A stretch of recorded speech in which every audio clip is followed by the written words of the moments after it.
मी बघितला लैला मजनू. चांगला आहे, म्हणजे व्यावसायिक सिनेमा म्हणून माझ्यावर जो इम्पॅक्ट व्हायला पाहिजे होता किंवा माझं जे मनोरंजन व्हायला पाहिजे होतं ते सगळं त्या सिनेमानं दिले. त्याच्याबद्दल मला काही म्हणायचं नाही. काय स्फटणं वेडं होण्यासारखं त्यांचं प्रेम कन्व्हिन्सिंग वाटतंय का, तर नाही वाटत. लैलाचं कॅरेक्टर ते एवढं कन्व्हिन्सिंग वाटतंय का, तर नाही वाटत. त्याच्यामध्ये ती सुरुवातीला काही सीनमध्ये असं थोडंसं तोत्रं बोले, रचा उच्चार वगैरे. मला वाटलं एक चला छान कॅरेक्टर डेव्हलप होते, ते त्याला धरून काहीतरी कॅरेक्टर असेल. पण त्याच्यानंतर उत्तरार्धात कुठंच काही संबंध आला नाही. नंतर ती स्पष्ट बोलायला लागली.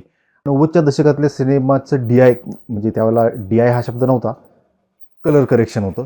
तर तसं याचं कलर ग्रेडिंग मला वाटलं सगळं खूप रंगीबेरंगी, कलरफुल. ओव्हरऑल बघितलं तर हा दर्जेदार सिनेमा मला नाही वाटला. पण तरी पण तो खूप असा सुपरहिट जरी नसला तरी चालला. त्याचं कमर्शियल सगळी गणितं जुळली आणि तो त्यातनं बाहेर पडला. हे सगळं कशामुळं होऊ शकतं, तर एकता कपूरचा सिनेमा आहे तो, बालाजी टेलिफिल्म्सचा. अर्थात मोठं बॅनर मॅटर करतंच.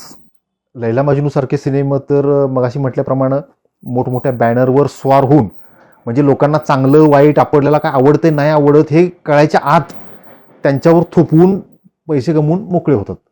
हा आरोप नाही आहे, ही वस्तुस्थिती आहे. म्हणजे ह्याच्यात चांगलं वाईट असं काय म्हणत नाही मी. कदाचित उद्या जाऊन मी पण तसा सिनेमा करेन.